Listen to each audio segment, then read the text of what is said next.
wabarakatuh. Halo, perkenalkan saya Junia Rohimah Sadia dengan NIM 857525049. Saya merupakan mahasiswa Universitas Terbuka semester 6 dari UPBJJ UT Bandung. Pada video kali ini saya akan melaksanakan praktikum IPA yaitu modul 4 kegiatan praktikum 1 tentang gaya. Kegiatan praktik yang akan saya lakukan adalah pertama gaya listrik statis, kemudian gaya magnet, selanjutnya gaya gesek, gaya pegas, gaya berat, dan perpaduan gaya. Kegiatan praktikum pertama adalah gaya listrik statis. Bahan-bahan yang diperlukan adalah sisir plastik, kemudian rambut yang tebal dan kering. Saya akan menggunakan rambut saya sendiri. Kemudian potongan-potongan kertas kecil. Sebelum digosokkan ke rambut, pertama-tama saya akan mencoba menempelkan sisir plastik ini ke potongan kertas kecil. Dapat dilihat, kertas tidak menempel ke sisir karena sisir tidak mengandung gaya listrik statis. Selanjutnya saya akan menyisir rambut kering menggunakan sisir plastik ini. Setelah sisir digosokkan ke rambut kering, dekatkan sisir plastik itu ke potongan-potongan kertas kecil.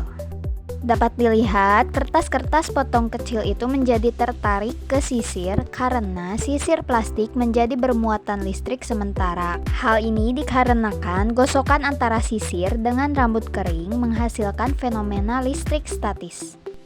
Selanjutnya saya akan melaksanakan praktikum gaya magnet. Alat dan bahan yang diperlukan antara lain magnet, isolasi plastik, jarum jahit, aluminium, seutas benang jahit, kaleng, potongan plastik, dan potongan kertas. Saya akan mendekatkan magnet pada bahan-bahan yang sudah saya siapkan. Pertama-tama saya akan mendekatkan magnet ini pada isolasi plastik. Saat magnet didekatkan, isolasi plastik tidak tertarik oleh magnet. Artinya, isolasi plastik merupakan benda non-magnetik atau benda yang tidak dapat ditarik oleh magnet. Selanjutnya, saya akan mendekatkan magnet pada jarum jahit. Berbeda dari isolasi plastik, jarum jahit tertarik oleh magnet.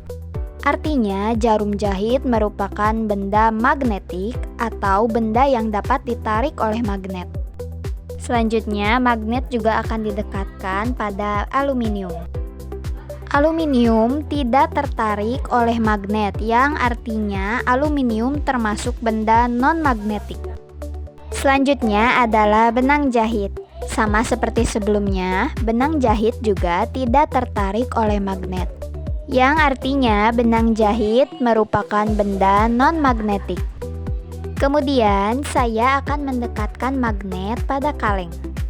Saat magnet didekatkan ke kaleng, kaleng tertarik oleh magnet, yang artinya kaleng merupakan benda magnetik.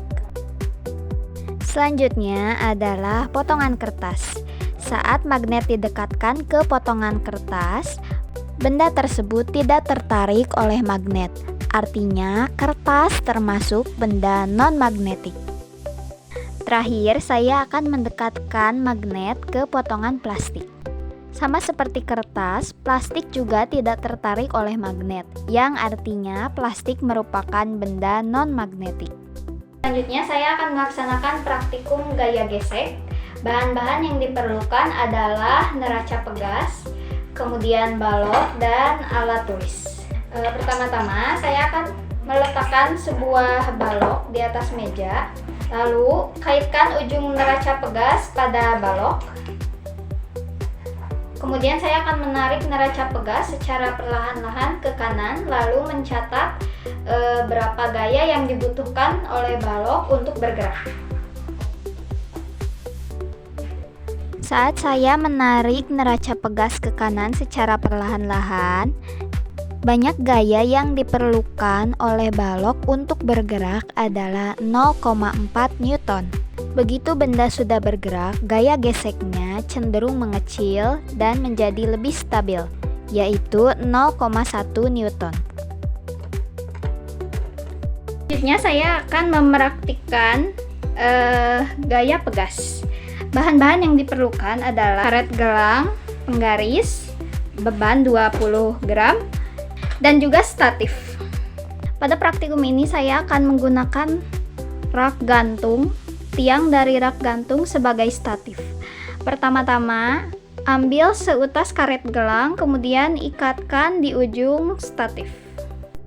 Kemudian gantungkan pula sebuah beban seberat 20 gram pada ujung karet yang satunya. Kemudian tarik beban ke bawah dan lepaskan. Saat ditarik, karet terlihat memantulkan beban dan berusaha kembali ke bentuk dan ukuran semula. Selanjutnya, saya juga akan melaksanakan praktikum percobaan gaya berat. Bahan-bahan yang diperlukan adalah penggaris, kemudian beban sebanyak 5 buah, lalu karet gelang dan statif. Pertama-tama saya akan mengambil karet gelang untuk diikatkan pada ujung statif. Setelah diikatkan pada ujung statif, ukur panjang karet gelang mula-mula sebelum diikatkan pada beban. Panjang karet gelang mula-mula adalah 5,5 cm. Selanjutnya, gantungkan pula sebuah beban pada ujung karet. Massa bebannya adalah 32 gram. Lalu, ukur panjang karet gelang sekarang menggunakan penggaris. Panjang karet pertama dengan massa 32 gram adalah 6 cm. Kemudian tambahkan massa beban menjadi 53 gram. Ukuran panjang karet gelang setelah ditambahkan massa bebannya menjadi lebih panjang, yaitu 7,7 cm. Lalu tambahkan lagi massa beban menjadi 74 gram. Sekarang panjang karet gelang menjadi 9,3 cm. Tambahkan lagi beban keempat menjadi 95 gram. Sekarang panjang karet gelang menjadi 11 cm. Lalu tambahkan beban yang terakhir menjadi 116 gram. Panjang karet gelang setelah ditambahkan massa beban yang terakhir adalah 12,5 cm. Selanjutnya saya akan melaksanakan praktikum perpaduan gaya. Alat dan bahan yang diperlukan adalah, pertama adalah beban yang cukup ringan. Saya menggunakan isolasi. Kemudian neraca pegas 2 buah. Nah, pertama-tama hubungkan kedua neraca pegas dengan ujung dari beban. Lalu saya akan menarik kedua neraca pegas ini secara bersamaan. Kemudian saya akan mencatat besar gaya pada masing-masing neraca pegas. Besar gaya pada kedua neraca bernilai serupa. Saya mencatat datanya sebanyak 5 kali. Berikut ini merupakan data besar gaya oleh neraca pegas yang saya catat. Besar gaya di kedua neraca setiap percobaan bernilai sama. Kesimpulan dari beberapa percobaan gaya yang baru saja dilakukan. Yang pertama, gosokan antara sisir plastik dengan rambut kering menghasilkan fenomena listrik statis. Sisir plastik menjadi bermuatan listrik sementara sehingga memiliki kemampuan untuk menarik benda-benda ringan di sekitarnya seperti potongan kertas kecil. Selanjutnya adalah gaya magnet, yaitu gaya tarik atau tolak yang dihasilkan oleh magnet. Gaya ini bersifat selektif karena hanya dapat menarik benda-benda yang bersifat magnetik seperti jarum jahit dan kaleng, sementara benda non-magnetif tidak dapat ditarik oleh magnet. Kemudian, gaya gesek adalah gaya yang timbul akibat sentuhan langsung antara dua permukaan benda yang arahnya berlawanan. Gaya gesek berfungsi menghambat gerak benda. Gaya gesek maksimum terjadi saat benda akan bergerak.